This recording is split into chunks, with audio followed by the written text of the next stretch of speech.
Welcome to my YouTube channel Do It Yourself. আমি রউফ। আহ, আজ আমি আমার প্রথম ভিডিও সিরিজ শুরু করতে যাচ্ছি এবং আমার এই ভিডিও সিরিজে আমি অ্যাঙ্গুলার 2 নিয়ে আলোচনা করব। আমি চেষ্টা করব আপনাদেরকে একটি এক স্বচ্ছ ধারণা দেওয়ার জন্য কিভাবে অ্যাঙ্গুলার 2 কাজ করে এবং অ্যাঙ্গুলার 2 কি, এবং শেষে একটি সিম্পল ওয়েব অ্যাপ্লিকেশন ডেভেলপমেন্টের মাধ্যমে অ্যাঙ্গুলার 2 এর প্র্যাকটিক্যাল সাইটগুলো নিয়ে আলোচনা করব। তো প্রথমেই প্রথমেই চলে আসি যে হোয়াট ইজ অ্যাঙ্গুলার। আপনারা যারা দীর্ঘদিন যাবৎ, শুরুতেই বলে রাখি যে আপনারা এই টিউটোরিয়ালটি কোনো বেসিক লেভেলের জন্য নয়। এই টিউটোরিয়ালটি মূলত ইন্টারমিডিয়েট টু অ্যাডভান্স লেভেলের জন্য, যারা মোটামুটি 1 থেকে 2 বছর কাজ করছেন বা কাজ করেছেন জাভাস্ক্রিপ্ট নিয়ে অথবা ওয়েব ডেভেলপমেন্ট নিয়ে, তাদের জন্য এই টিউটোরিয়ালটি মূলত ভালো সুবিধা দিবে। তাছাড়াও যারা একেবারেই শুরু করবেন ওয়েব ডেভেলপমেন্ট, তাদের জন্য টিউটোরিয়ালটি বেশ ভালো সুবিধা দিবে, তবে কিছুটা অতিরিক্ত অথবা এক্সট্রা কারিকুলাম ফলো করতে হবে। তো শুরুতেই অ্যাঙ্গুলার কি জিনিস? অ্যাঙ্গুলার হচ্ছে জাভাস্ক্রিপ্টের একটি ফ্রেমওয়ার্ক।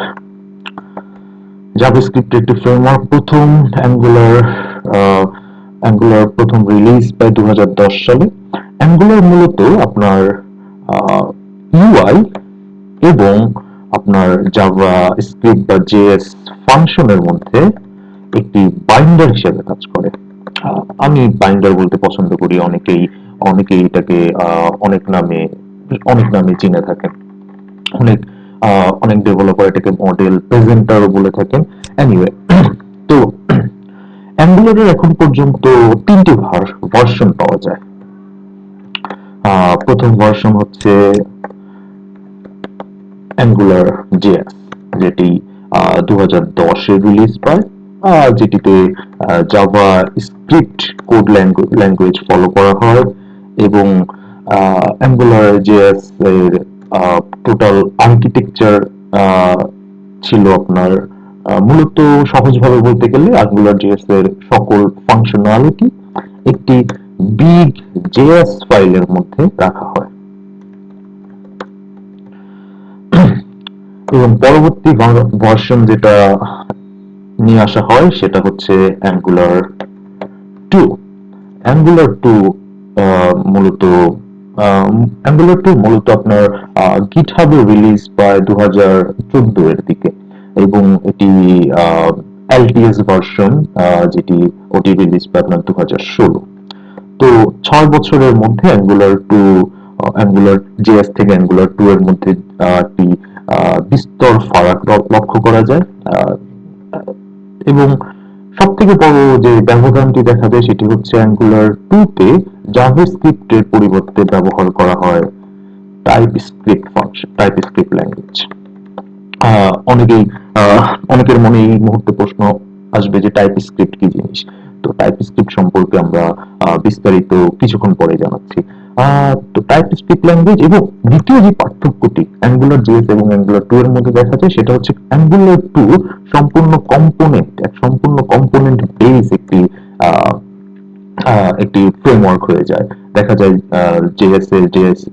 জেএস এর মধ্যে অনেকগুলো আহ, অনেকগুলো ফাংশন আছে। তো অ্যাঙ্গুলার 2 সবগুলো ফাংশনকে একটি আলাদা আলাদা কম্পোনেন্টে ভাগ করে একটি কন্টেইনার বা মডিউলের মধ্যে রাখা হয়।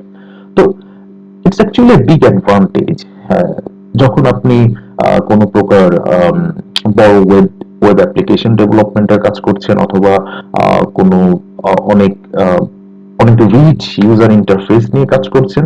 আপনাকে অনেক ফাংশনালিটি ফাংশনালিটির সাথে কাজ করতে হচ্ছে, তখন এটি অনেক সাহায্য করে। এবং পরবর্তী আরেকটি ভার্সন রিলিজ পায়, সেটি হচ্ছে অ্যাঙ্গুলার 4। অ্যাঙ্গুলার 4 মূলত 2017 এর শুরুতে রিলিজ পায়। এটিও টাইপস্ক্রিপ্ট ব্যবহার করে, এবং অ্যাঙ্গুলার 4 এবং অ্যাঙ্গুলার 2 এর মধ্যে খুব একটি পার্থক্য নেই। এটি এই অ্যাঙ্গুলার 2 এবং অ্যাঙ্গুলার 4 এর কোর মেইনটেনেন্স মোটামুটি কাছাকাছি।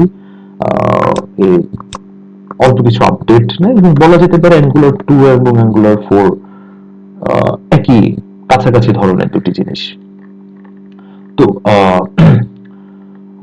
অনেকেই এই মুহূর্তে অনেকেই কোন ওয়েবসাইট ডেভেলপমেন্ট অথবা ওয়েব অ্যাপ্লিকেশন ডেভেলপমেন্টের মাধ্যমে জাভাস্ক্রিপ্ট নিয়ে অনেকেই কিছুটা এক্সপেরিয়েন্স বা অ্যাঙ্গুলার ফ্রেমওয়ার্ক নিয়ে অনেকেই কিছুটা এক্সপেরিয়েন্স।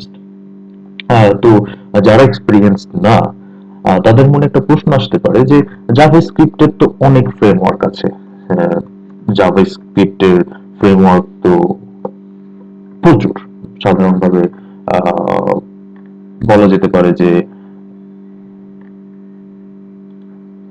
অগণিত ফ্রেমওয়ার্ক নিয়ে জাভাস্ক্রিপ্ট কাজ করতে হয়, কারণ জাভাস্ক্রিপ্ট একটি কমপ্লেক্স ল্যাঙ্গুয়েজ যেটা নিয়ে যেটা নিয়ে মূলত অনেকেই অনেক মূলত সব ধরনের, আপনি যদি স্ট্যাক ওভারফ্লোতে যান দেখবেন সব থেকে বেশি প্রশ্ন জাভাস্ক্রিপ্টে করা হচ্ছে, কারণ এটি আসলেই অনেক কমপ্লেক্স একটি ল্যাঙ্গুয়েজ কাজ করার জন্য। আহ, আমি আমি মেনশন করব রিয়াক্ট জেএস অর ভু জেএস অর এম্বার জেএস, এগুলো সবগুলোই মোটামুটি জাভাস্ক্রিপ্টের ফ্রেমওয়ার্ক। তো ওয়াই অ্যাঙ্গুলার, রাইট? কেন আমরা অ্যাঙ্গুলার কি ব্যবহার করব? তো অ্যাঙ্গুলার ব্যবহার করার পিছনে অন্যতম একটি কারণ হচ্ছে আপনার code, industrial coding or short code in in a long haul. So angular কেন ব্যবহার করব সেটি যদি আপনাদেরকে বোঝাতে যাই, তো সেটির জন্য আমাকে আপনাদেরকে কোডে নিয়ে যেতে হবে। তার আগে আমি আপনাদেরকে বলে রাখি যে টাইপ স্ক্রিপ্ট কি জিনিস। What is TypeScript? TypeScript TypeScript হচ্ছে আপনার একটি transpiler. It's not a compiler, it's a transpiler. So what what's basically it do? TypeScript মূলত ডেভেলপড হয় মাইক্রোসফটের মাধ্যমে। মাইক্রোসফট তাদের মাইক্রোসফট তাদের জাভাস্ক্রিপ্ট ল্যাঙ্গুয়েজের জন্য টাইপ স্ক্রিপ্ট ব্যবহার করে থাকে, এবং টাইপ স্ক্রিপ্টের মূল কাজ হচ্ছে, মূলত টাইপ স্ক্রিপ্টটি আসে আপনার, অনেকেই আছে যারা অবজেক্ট ওরিয়েন্টেড বেস প্রোগ্রামিং অভ্যস্ত, যেমন Java, sorry, Java, C sharp, or yeah, we can say Python. But JavaScript is not a object oriented programming, it's a function based programming. অনেকের কাছে জাভাস্ক্রিপ্টের এই ব্যাপারটি অনেক জটিল হয়ে যায় যারা অবজেক্ট ওরিয়েন্টেড জায়গা থেকে আসে। তো তাদের জন্য মূলত টাইপ স্ক্রিপ্ট ডেভেলপমেন্ট করা হয়। টাইপ স্ক্রিপ্ট ডেভেলপমেন্টের প্রথম যে কাজটি করে টাইপ স্ক্রিপ্টে আপনি কোড, ক্লাস, ইনহেরিটেন্স, পলিমরফিজম, এই এই কনসেপ্ট গুলো নিয়ে কোড করতে পারবেন আপনার, এবং টাইপ স্ক্রিপ্ট আপনার কোডটিকে একটি জাভাস্ক্রিপ্ট কোডে রূপান্তর করে কম্পাইল করবে। সো এই যে রূপান্তর বা ট্রান্সপাইল করা, সেই জন্য এই টাইপ স্ক্রিপ্টটিকে বলা হয় একটি ট্রান্সপাইলার। তো অ্যাঙ্গুলার টু নিয়ে শেখার জন্য টাইপ স্ক্রিপ্ট সম্পর্কে কিছুটা ধারণা থাকা উচিত, এবং এই ধারণা আমরা পরবর্তীতে ধীরে ধীরে আমরা সবকিছু আপনাদের সামনে ক্লিয়ার করার চেষ্টা করব।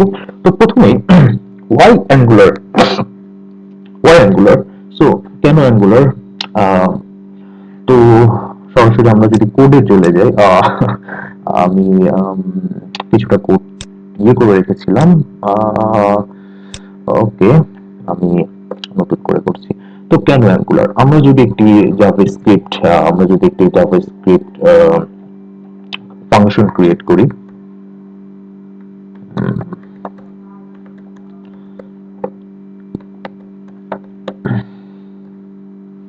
Sorry, function, JavaScript function create করি এবং এটির নাম কাস্টমার, এবং আমরা যদি জাভাস্ক্রিপ্ট ফাংশনের সাথে একটি কাস্টমার নেম নামে প্রপার্টি ক্রিয়েট করি, কাস্টমার নেম, এবং আমরা এটি আপাতত একটি স্ট্রিং এ ইনিশিয়েট করে রাখি, let's say it angular 2,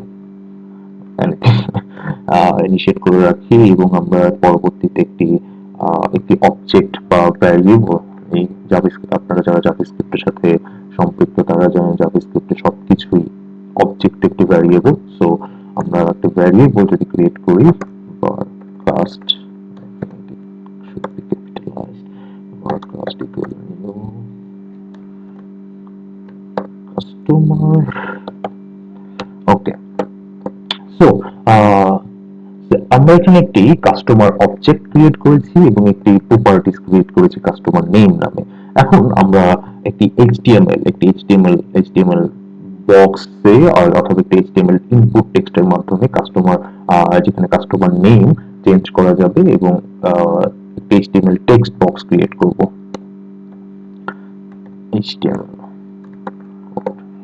HTML text বক্সের জন্য আমরা input function and id, yeah, we can say text customer name, and on change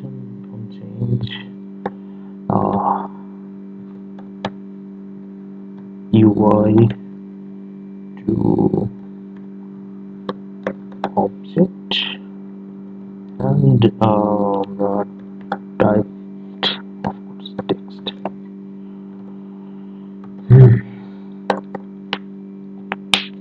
তো অন্যভাবে বলা যায়, যদি আমরা এইচটিএমএল টেক্সট বক্সে কোনো কিছু চেঞ্জ করি তো কাস্টমার প্রপার্টিজ, এখানে যে কাস্টমার অবজেক্ট আছে এবং প্রপার্টিজ আছে সেটি চেঞ্জ হয়ে যাবে, আপডেট হয়ে যাবে। এবং আমরা যদি কাস্টমার প্রপার্টিজে কোনো কিছু চেঞ্জ করি আমরা সে আপডেটটি এখানেও পাবো। তো আমরা যদি এই ব্যাপারটি যদি আমরা অ্যাচিভ করতে চাই আমাদের আরো একটি ফাংশন লিখতে হবে, যেটাকে আমরা বলতে পারি যে বাইন্ডিং ফাংশন, অথবা যেটাকে আমরা বলতে পারি যে বাইন্ড ফাংশন, যেটা আমরা jQuery-তে লিখতে হবে। তো jQuery-তে এটা লিখতে হলে আমাদেরকে আরো একটি ফাংশন ডিক্লেয়ার করতে হবে, unit to object. So what will unit to object do? Unit to object takes the customer name and initiate it to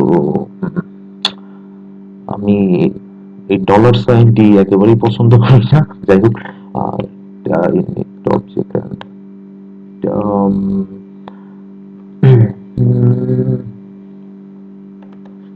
text customer name, ওকে, এবং এটি একটি ভ্যালিউ। ওকে, এখানে শেষ না, এটি আমরা ইউআই টু অবজেক্ট এর মাধ্যমে, ইউআই থেকে অবজেক্টের মাধ্যমে ডাটা ট্রান্সফার করার জন্য এই ফাংশনটি ব্যবহার করতে পারবো। কিন্তু কখনো কখনো হয়তো বা আমাদের অবজেক্ট থেকে ইউআই ডাটা নিয়ে আসতে হতে পারে, কখনো ইন্টারনাল চেঞ্জ করা লাগতে পারে। কখনো যদি ইন্টারনাল চেঞ্জ করতে হয় তো এটার জন্য আমাদেরকে আরো একটি ফাংশন ক্রিয়েট করতে হবে। আমরা বলতে পারি object to UI। এই ফাংশনে আমরা প্রথমে same function, just reverse the previous function, text to customer, sorry, I should put the quotation here, text to customer name, dot value initiate cast dot customer name। তো যদি আমরা কোডটি analyse করি এখন, তো আমরা বুঝতে পারবো যে এই ফাংশনটি আমাদের হেল্প করবে ইউনিট থেকে অবজেক্টে ডাটা ট্রান্সফার করার জন্য, এবং এই ফাংশনটি আমাদের হেল্প করবে অবজেক্ট থেকে ইউআই ডাটা ট্রান্সফার এবং আপডেটের জন্য। আসলে ট্রান্সফার বললে ভুল হবে, আপডেট অথবা চেঞ্জের জন্য। তো এই যে দেখতে পাচ্ছেন পুরো কোডটি, বাইন্ডিং অপশনে যে পুরো কোডটি থাকে, এটি হয়তো অনেকের জন্য সহজ, যারা অনেক এক্সপিরিয়েন্সড, বাট যারা একেবারেই নতুন তাদের জন্য যে কিউরি জিনিসটি আসলেই কিছুটা ঝামেলা এবং ঝুঁকিপূর্ণ বটে, কারণ দেখা যায় যে অল্প সিনট্যাক্স এররের কারণে কম্পাইল নিচ্ছে না, অথবা variable error, anything anything can happen, compile নিচ্ছে না। তো আহ, আমরা উপরোক্ত উপরোক্ত ফাংশনটি যদি আমরা একটু ভালোভাবে আপনাদের বোঝানোর চেষ্টা করি, তো আমরা আহ, একটি ছবি আপনাদেরকে আমার মনে হয় আহ, দেখালে আপনারা আরেকটু ভালো ব্যাপারটি আয়ত্ত করতে পারবেন। ওকে, ইয়া,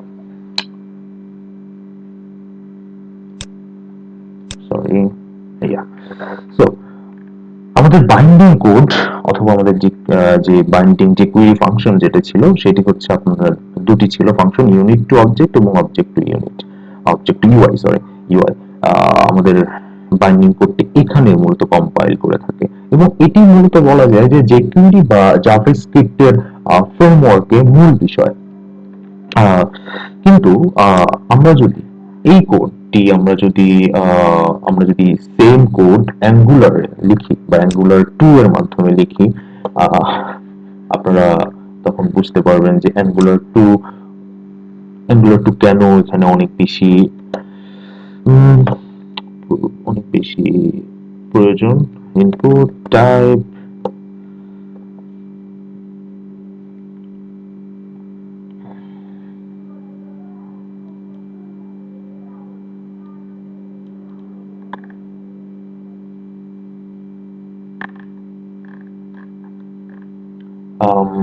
I'm sorry, I'm just searching for a good example.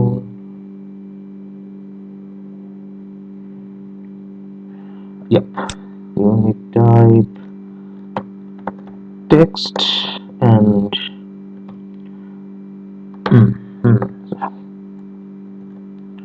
so এটি হচ্ছে আমাদের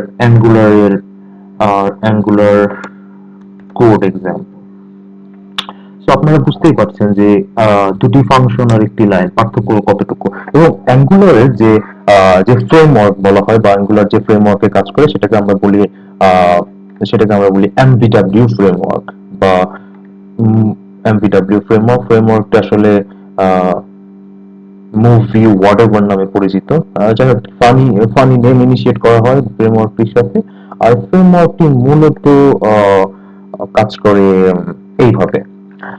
তো আপনারা দেখতে পাচ্ছেন ভিউ, সেটা অ্যাঙ্গুলার ভিউ হিসেবে একটি টেক্সট ইউজার নেম, একটি ভিউ এবং কাস্টমার হচ্ছে আপনার মডেল, এবং অ্যাঙ্গুলার মাঝখানে বাইন্ডিং ম্যাটেরিয়াল বা প্রেজেন্টিং ম্যাটেরিয়াল হিসেবে কাজ করে। So you can use it whatever you like, view, model, presenter, controller, whatever you like to call it, or you like to do with it, you can do that. So এটা হচ্ছে আপনার অ্যাঙ্গুলারের মূল মডেলটি। তো angular architecture সম্পর্কে আমরা বিস্তারিত আলোচনা করব আমরা যখন আমাদের ওয়েব অ্যাপ্লিকেশন ডেভেলপমেন্টের কাজে যাব, তখন আমরা অ্যাঙ্গুলার আর্কিটেকচার নিয়ে বিস্তারিতভাবে আলোচনা করব। তো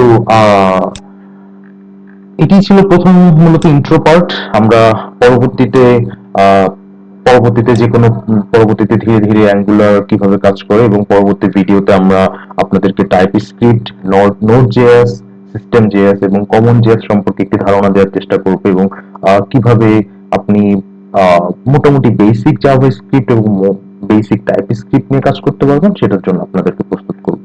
তো আজকের জন্য এখানে শেষ করছি। আশা করি পরবর্তী ভিডিওটি জন্য অপেক্ষা করবেন। আর যদি এই এই ভিডিওটিতে কোনো কিছু আপনার ভালো লাগে, তো অ্যাপ্রিসিয়েট আশা করছি, এবং আহ, যদি কোনো কিছু খারাপ লেগে থাকে, আপনার মতামতটা আমাদেরকে দিবেন। আমরা যে কোনো ধরনের আপনাদের সমালোচনা বা আলোচনা